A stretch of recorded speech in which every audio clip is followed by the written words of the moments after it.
नमस्कार, मैं रचना शर्मा चढ़दी कला टाइम टीवी देख रहे सभी दर्शकों का स्वागत करती हूं। आप देख रहे हैं हरियाणा के समाचार। समाचारों की शुरुआत से पहले एक नजर आज की मुख्य सुर्खियों पर।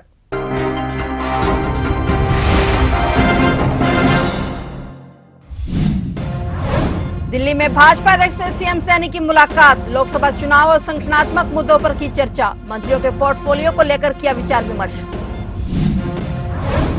अनिल विज से मिलने पहुंचे नायब सैनी। क्या विज को मनाने में कामयाब होंगे सीएम? गृह मंत्री अनिल विज ने पुष्पगुच्छ देकर मुख्यमंत्री का किया स्वागत।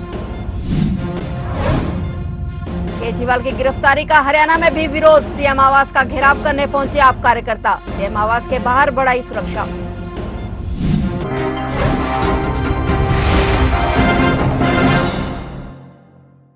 और अब समाचार विस्तार से। हरियाणा के नए मुख्यमंत्री नायब सिंह सैनी ने दिल्ली में भाजपा के राष्ट्रीय अध्यक्ष जगत प्रकाश नड्डा से मुलाकात की। इस दौरान सीएम ने भाजपा अध्यक्ष से संगठनात्मक एवं लोकसभा चुनाव से संबंधित विभिन्न मुद्दों पर चर्चा की। गौरतलब है कि हरियाणा में भाजपा ने 6 लोकसभा प्रत्याशियों की घोषणा कर दी है। बाकी 4 लोकसभा सीटों पर अभी मंथन जारी है। जिन लोकसभा सीटों पर प्रत्याशी नहीं घोषित किए गए हैं उनमें रोहतक, कुरुक्षेत्र, सोनीपत और हिसार शामिल हैं। इन सीटों पर भाजपा जिताऊ प्रत्याशी के साथ साथ जातीय समीकरण को भी साधने में जुटी हुई है। लोकसभा प्रत्याशियों की अगली लिस्ट में इन सीटों पर प्रत्याशियों की घोषणा हो सकती है। वहीं बता दें कि हरियाणा में भाजपा के लिए कुरुक्षेत्र सीट काफी अहम हो गई है, क्योंकि यहां से वर्तमान सांसद मुख्यमंत्री नायब सिंह सैनी ही हैं। ऐसे में यहां की सीट गंवाना सीएम सैनी की छवि को भी नुकसान पहुंचाएगा। चर्चाएं हैं कि हरियाणा में प्रदेश अध्यक्ष के लिए भी भाजपा नए चेहरा तलाश रही है, जिसकी नियुक्ति लोकसभा चुनाव से पहले होनी है। हरियाणा के मुख्यमंत्री नायब सिंह सैनी आज पूर्व गृह मंत्री अनिल विज के घर पहुंचे। मुख्यमंत्री बनने के बाद दोनों बड़े नेताओं की ये पहली मुलाकात है। वहीं विज के निवास पर पुलिस का कड़ा पहरा है। वहीं पूर्व गृह मंत्री अनिल विज के निवास स्थान पर बीजेपी के कार्यकर्ता भारी संख्या में मौजूद रहे। वहीं पूर्व गृह मंत्री अनिल विज ने और सीएम सैनी ने एक दूसरे को पुष्पगुच्छ देकर उनका सम्मान किया।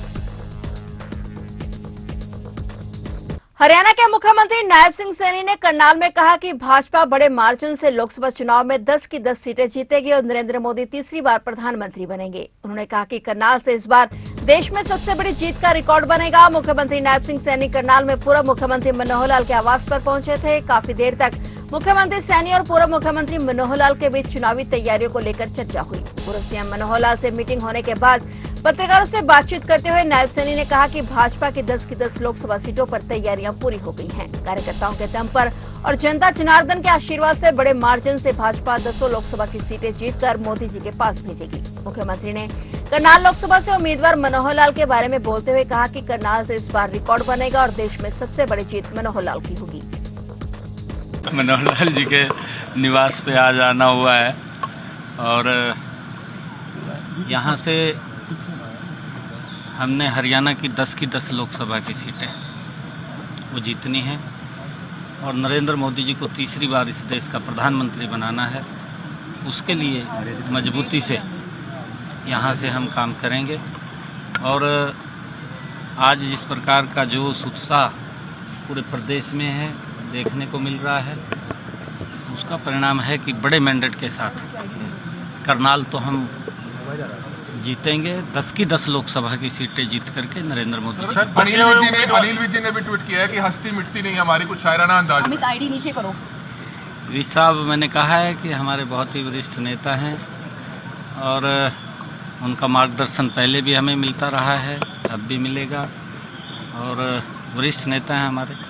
दिल्ली के सीएम अरविंद केजरीवाल की गिरफ्तारी के बाद हरियाणा में भी सियासत तेज हो गई है। विपक्ष और आप नेताओं समेत विशेष समुदाय से जुड़े लोग भी कार्रवाई का विरोध कर रहे हैं। वहीं आम आदमी पार्टी के हरियाणा प्रदेश अध्यक्ष एवं कुरुक्षेत्र लोकसभा क्षेत्र से इंडिया गठबंधन के प्रत्याशी डॉक्टर सुशील गुप्ता ने प्रदेश भर के कार्यकर्ताओं को मुख्यमंत्री सैनी के आवास का घेराव करने के लिए आह्वान किया, जिसके तहत भारी तादाद में आप नेता दिल्ली के मुख्यमंत्री अरविंद केजरीवाल की गिरफ्तारी के विरोध में सेक्टर 3 कुरुक्षेत्र में हरियाणा के मुख्यमंत्री नायब सैनी के आवास का घेराव करने पहुंचे। वहीं पुलिस ने बैरिकेड लगाकर उन्हें रोक दिया है, उन्हें आगे बढ़ने नहीं दिया गया। तो वहीं आप कार्यकर्ता सड़क पर बैठ गए और सीएम केजरीवाल की गिरफ्तारी का विरोध किया। इस बीच सीएम आवास के बाहर भारी हंगामा देखने को मिला। हरियाणा के पूर्व गृह और स्वास्थ्य मंत्री अनिल विज ने दिल्ली के सीएम अरविंद केजरीवाल की गिरफ्तारी पर कहा कि जब बोए पेड़ बबूल के तो उस पर फल कैसे होते। केजरीवाल पहले ट्वीट कर ज्ञान बांटते थे, उनकी कथनी और करनी में अंतर है। वहीं ईडी के सम्मन पर दिल्ली के मुख्यमंत्री अरविंद केजरीवाल के नहीं जाने पर पूर्व मंत्री अनिल विज ने कहा कि हर नागरिक को कानून का सम्मान करना चाहिए और यह तो ट्वीट कर दूसरों को ज्ञान बांटते थे कि सीबीआई, पुलिस या ईडी बुलाए तो उसमें सहयोग करना चाहिए, लेकिन अपनी बार असूल बदल लिए।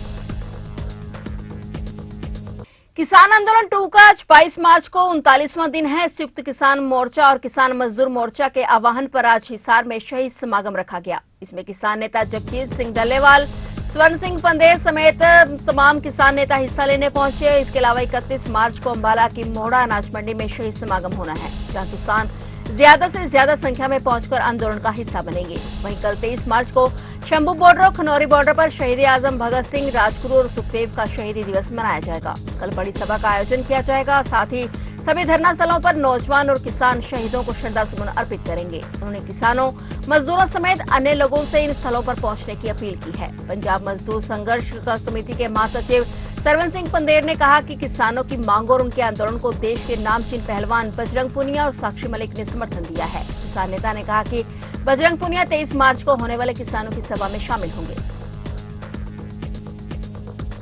हरियाणा के रेवाड़ी में कंपनी में बॉयलर फटने से झुलसे कर्मचारियों की मौत की संख्या बढ़ती ही जा रही है। 3 अन्य कर्मचारियों ने भी रोहतक पीजीआई में दम तोड़ दिया है, जबकि 4 कर्मचारियों की हालत अभी भी गंभीर है। वहीं इतने बड़े हादसे के बावजूद अभी तक कंपनी मालक और ठेकेदार की गिरफ्तारी नहीं हो पाई है, जिसके चलते मजदूरों की दर्दनाक मौत को लेकर एआईयूटीसी के नेता कामरेड एडवोकेट राजेंद्र सिंह के नेतृत्व में आज जुलूस निकाला गया। साथ ही जिला सचिवालय पहुंचकर प्रशासन को ज्ञापन भी सौंपा गया।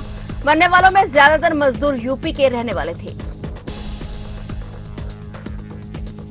पंचकुला में नारकोटिक्स डिपार्टमेंट ने सेक्टर 5 के मोव क्लब में छापेमारी कर मौके से 10 प्रतिबंधित हुक्के बरामद किए हैं। नशे को लेकर ओपी सिंह अतिरिक्त पुलिस महानिदेशक ने कल ही हरियाणा के सभी पुलिस अधिकारियों से नशे की रोकथाम को लेकर मीटिंग की थी और मीटिंग के बाद ही नारकोटिक्स डिपार्टमेंट ने क्लब में छापेमारी कर प्रतिबंधित हुक्के बरामद किए हैं। पुलिस कमिश्नर शिवास कविराज और डीसीपी क्राइम मुकेश मल्होत्रा और एसीपी क्राइम रविंद्र कंबोज के निर्देशानुसार SHO Ajit Kumar narcotics department की टीम ने सेक्टर 5 के मोब क्लब में छापेमारी की और एक पार्टी के दौरान प्रतिबंधित हुक्के बरामद कर आगामी कार्रवाई की जा रही है।